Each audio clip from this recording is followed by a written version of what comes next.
Assalamualaikum warahmatullahi wabarakatuh. Assalatu wassalamu ala asrafil anbiya'i wal mursalin wa ala alihi wa sahbihi ajma'in, amma ba'd. Baik, kita masuk kepada materi ciri-ciri istri solehah.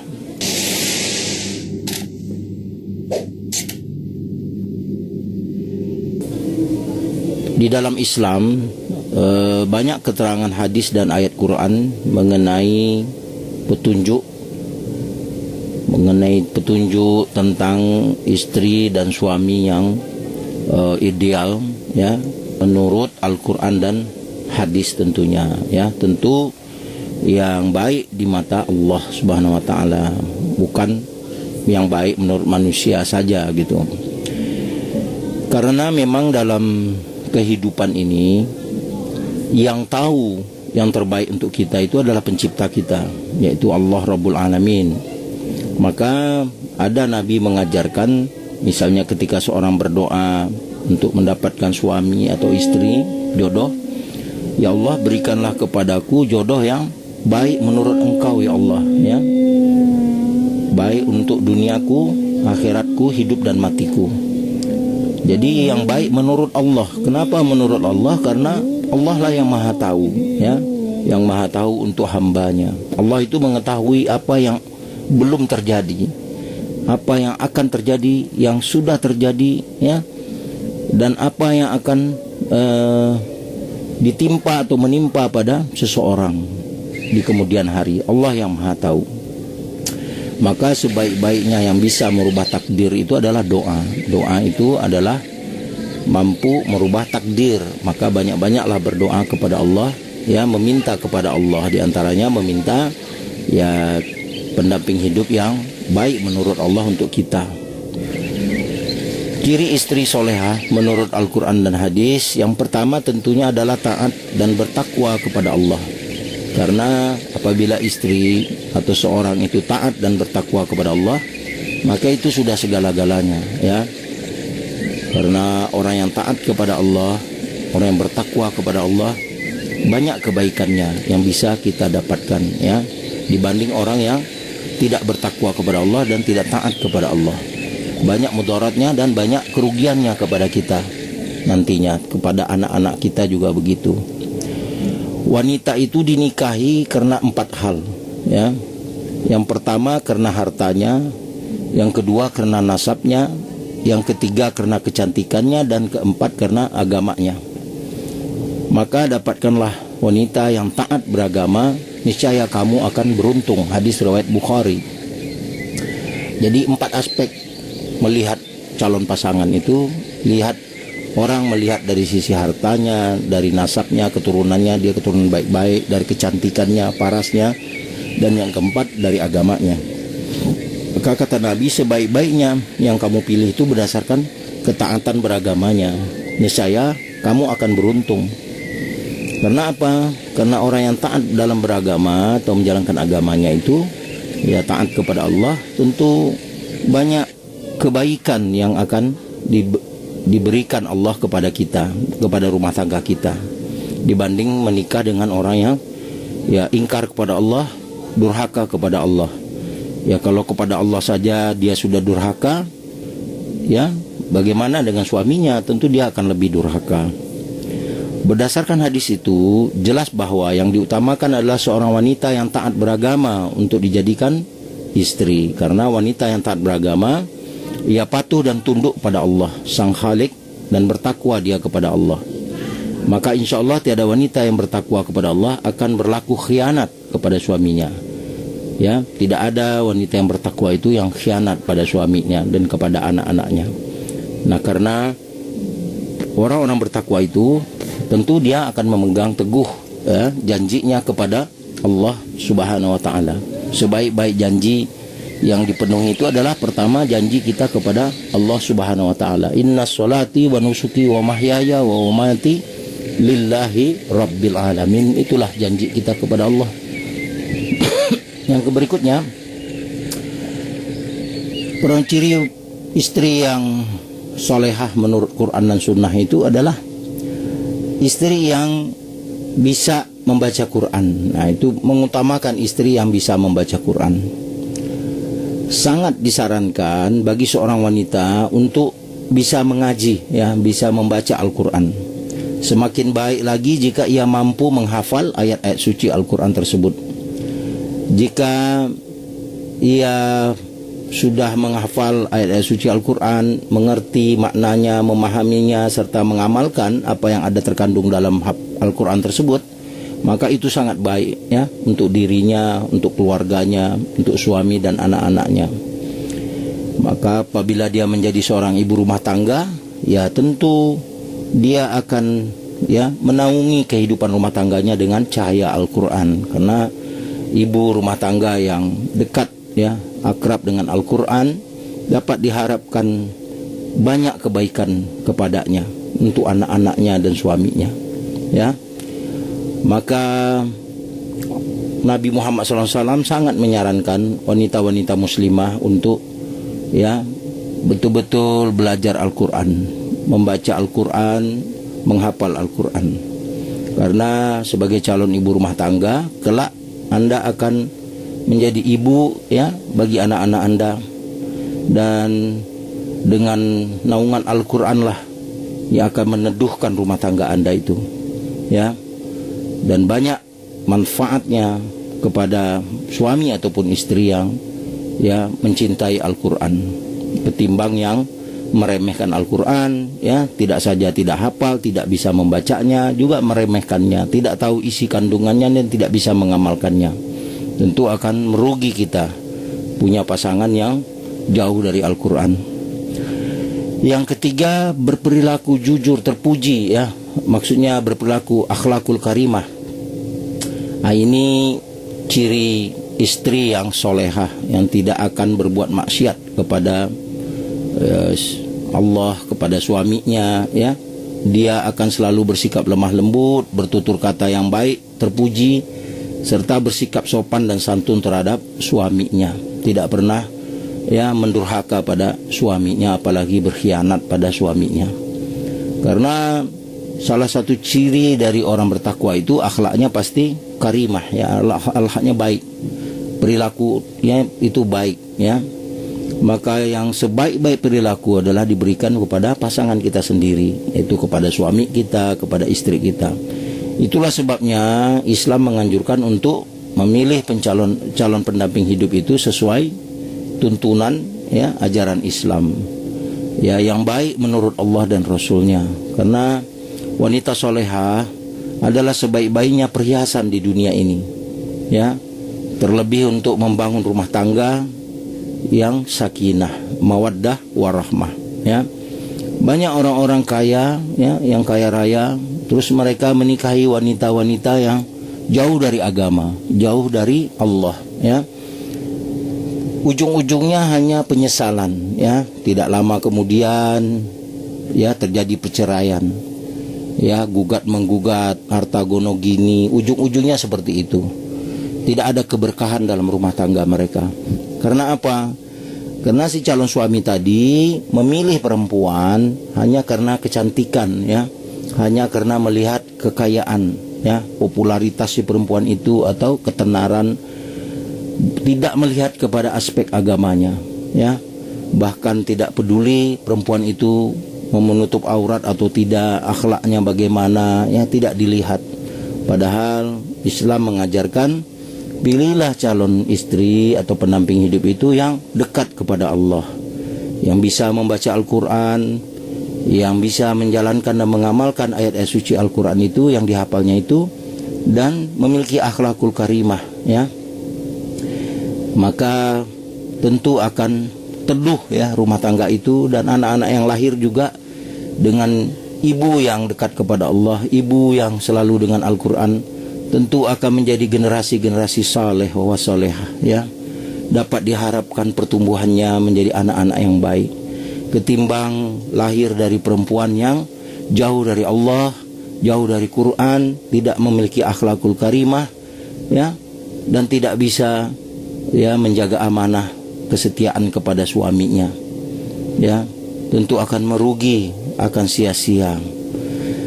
Yang keempat, ciri dari wanita solehah itu menurut Al-Quran dan Sunnah adalah perempuan yang bisa menjaga rahasia maupun aib suaminya. Ya, istri yang solehah itu tidak akan pernah itu membeberkan hal-hal buruk tentang rumah tangganya, hal-hal buruk tentang kekurangan suaminya kepada orang lain. Ya, yang merupakan aib bagi suaminya, dia tidak akan menceritakannya kepada siapapun. Itulah ciri wanita solehah.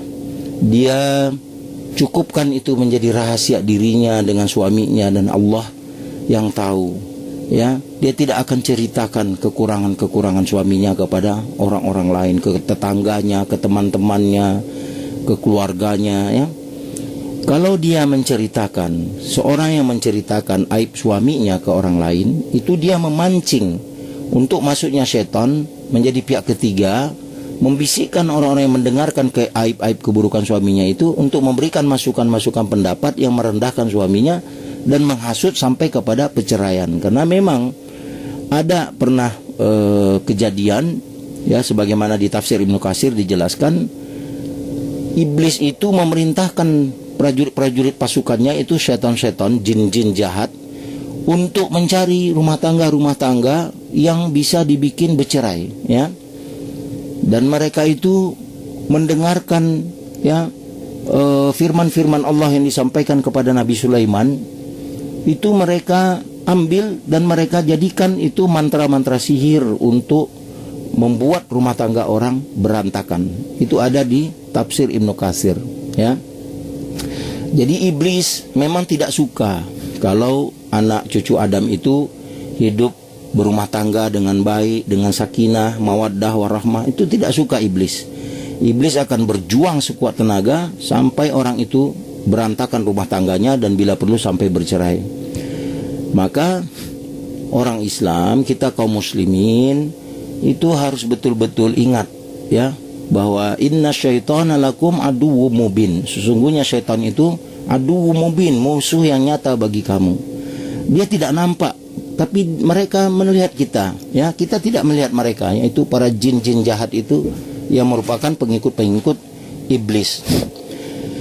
Sehingga Allah Subhanahu wa taala memerintahkan kita kaum muslimin untuk banyak-banyak beristighfar dan bertahaus, ya, berlindung. A'udzubillahi minasyaitonir rajim. Aku berlindung kepada Allah dari godaan syaitan yang terkutuk.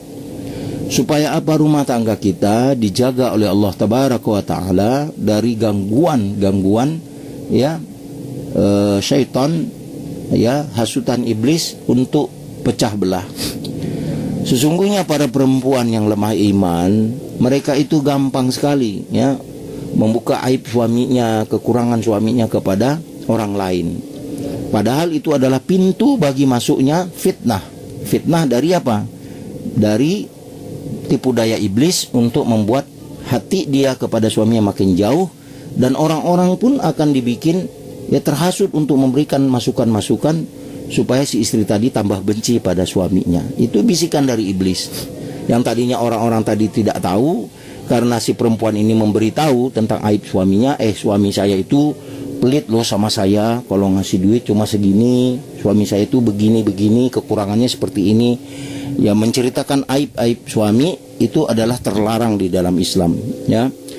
Dan itu menjadi ciri dari perempuan khianat, ya, istri yang khianat.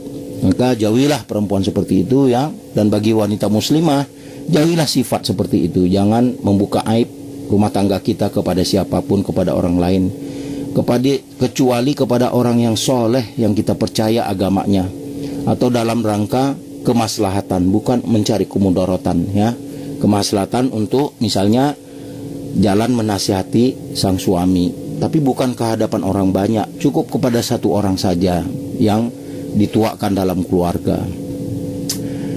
Barangkali ada seorang suami yang menceritakan apa yang diperbuatnya dengan istrinya, ya, saat berhubungan intim, dan barangkali ada seorang istri yang mengobarkan apa yang diperbuatnya bersama suaminya.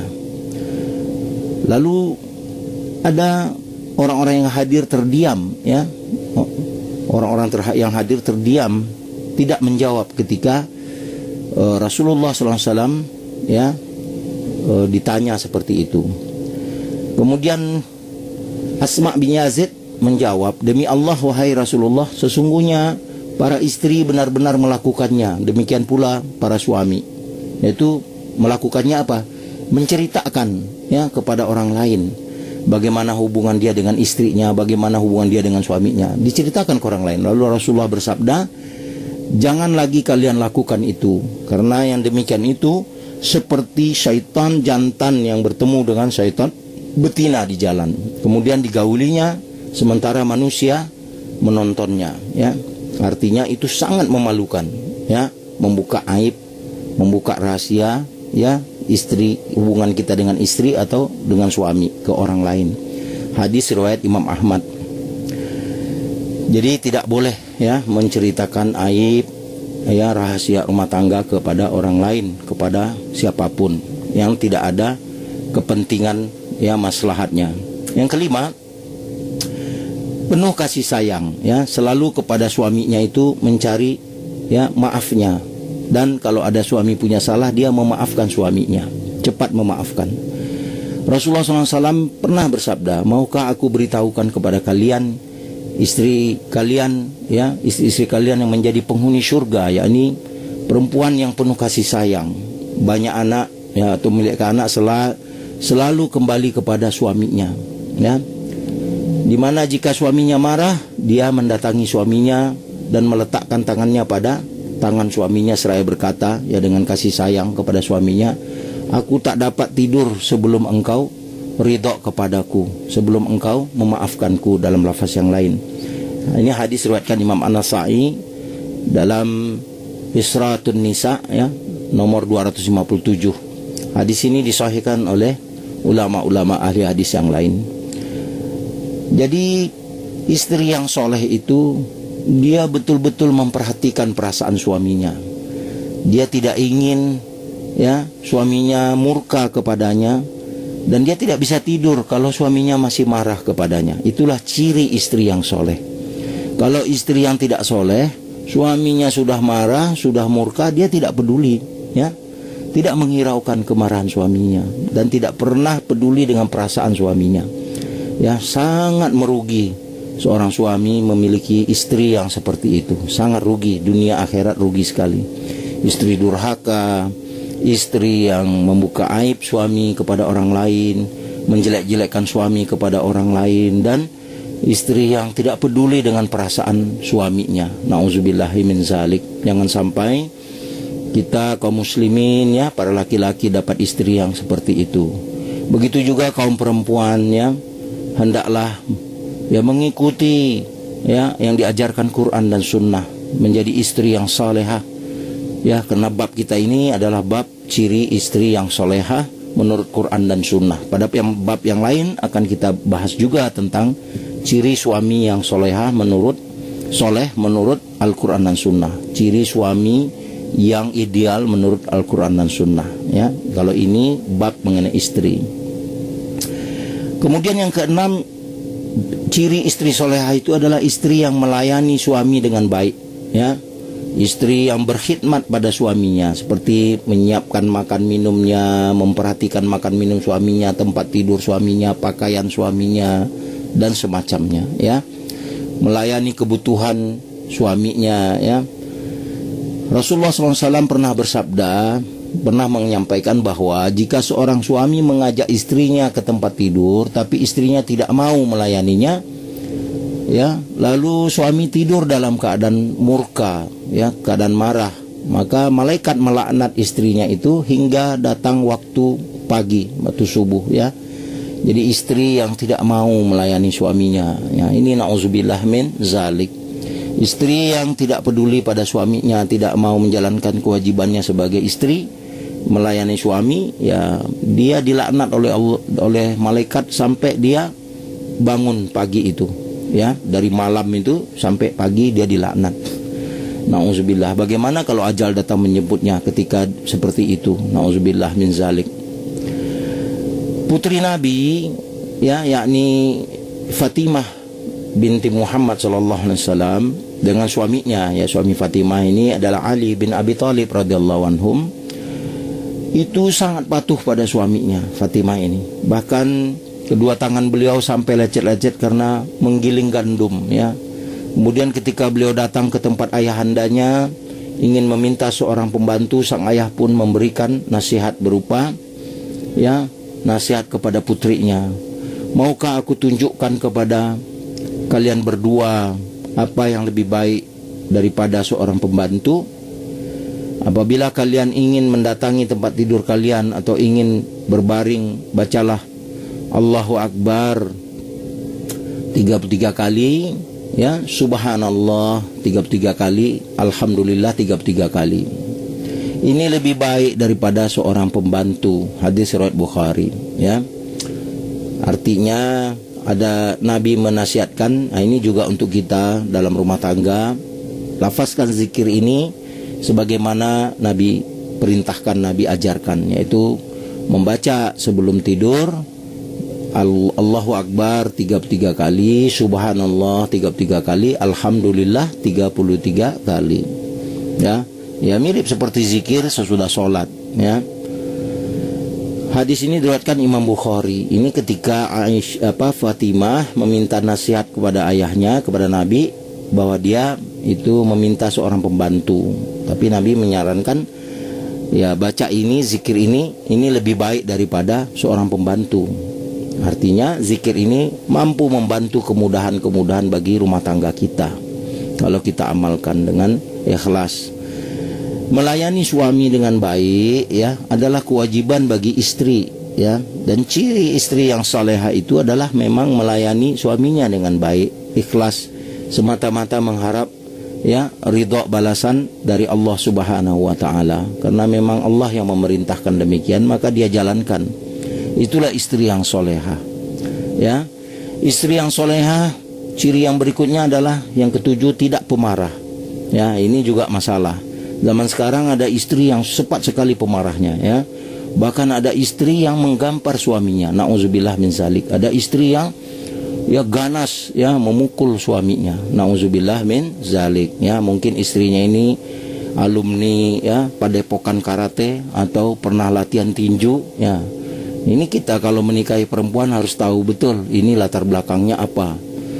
Jangan kita menikahi perempuan berlatar belakang, ya, algojo, ya, kita tidak tahu kita nikahi, begitu berumah tangga ada sedikit masalah, ya, kita dipukulin, ya.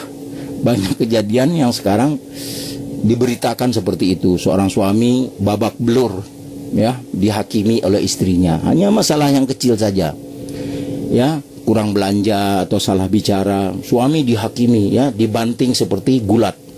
Sehingga kejadian pernah terjadi di Bandung apa di Surabaya itu, suaminya patah 7, ya, tulang-tulangnya, karena si istri ini memiliki kemampuan bela diri yang luar biasa dan pemarah, ya.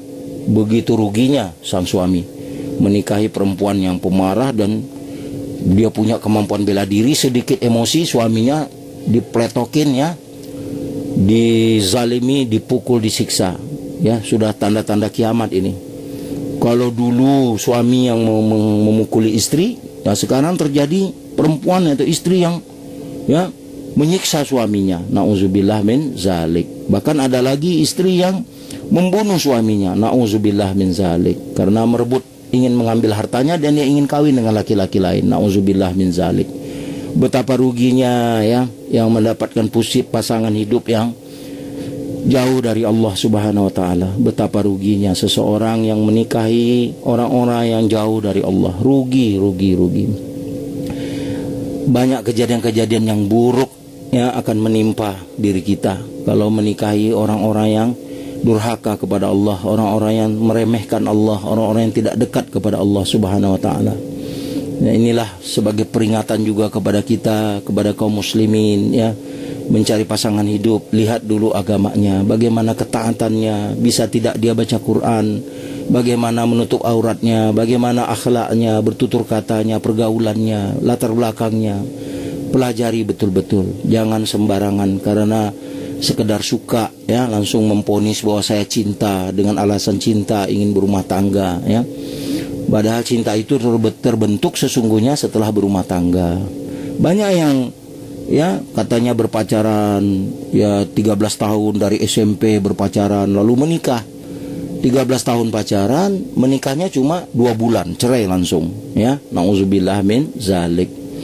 Ya lebih baik ya belum lama kenal ta'aruf, ya, kemudian melalui orang soleh direkomendasikan, lalu ada kecocokan, dilihat akhlak dan ini budi pekertinya, orang-orang soleh di sekitar juga menyaksikan bahwa ini orang baik, lalu menikah dengan orang itu, insya Allah ya keberkahannya akan didapatkan, ya, fid dunya wal akhirah.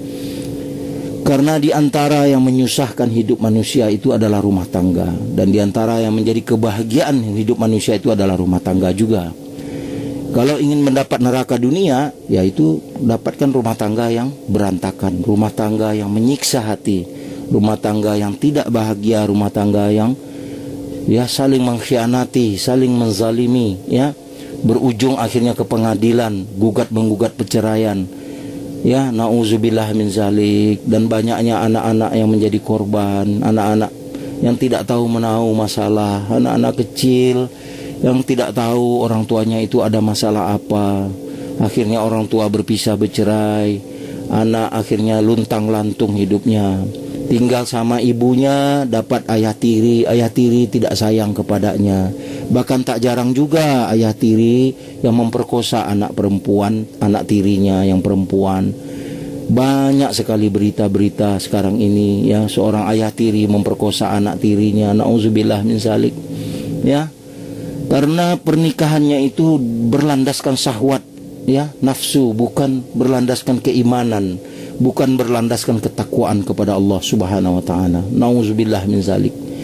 Kita cukupkan sampai 7 poin itu saja. Nanti kita lanjutkan pada poin yang berikutnya, ya, mengenai ciri-ciri istri solehah menurut Al-Quran dan Sunnah.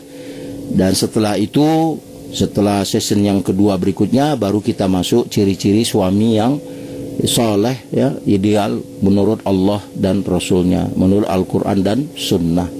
Semoga bermanfaat. Yang benar datangnya dari Allah, yang salah dari saya sendiri yang menyampaikan dan bisikan syaitan. Dan kepada Allah lah kita selalu memohon dan meminta supaya diberikan oleh Allah ketenangan hidup yang sebentar di dunia ini, kita tidak lama di dunia ini, dan diberikan Allah pasangan hidup yang, ya, sama-sama ingin dekat kepada Allah. Maka doakan kepada Allah terus supaya, ya Allah, dekatkanlah aku kepada aku orang-orang yang dekat hatinya kepada Engkau, ya Allah. Ya, berikanlah kepada aku teman-teman yang soleh-solehah. Jauhkanlah aku dari orang-orang yang khianat. Jauhkanlah aku dari orang-orang yang durhaka pada Engkau, ya Allah. Kalau kepada Engkau saja mereka durhaka, bagaimana kepada kami manusia? Tentu dia akan lebih durhaka lagi, lebih khianat lagi, ya Allah. Minta kepada Allah, ya. Karena yang bisa merubah takdir adalah doa. Doa mampu merubah takdir. Semoga bermanfaat. Semoga terus mendapat keberkahan hidup. Banyak-banyak mengingat Allah, berzikir kepada Allah, dan kembalikan segala urusannya kepada Allah Subhanahu wa taala, ya. Dengan mengingat Allah, hati kita akan menjadi tenang. Subhanaka la ilaha illa anta, astaghfiruka wa atubu ilaih. Assalamualaikum warahmatullahi wabarakatuh.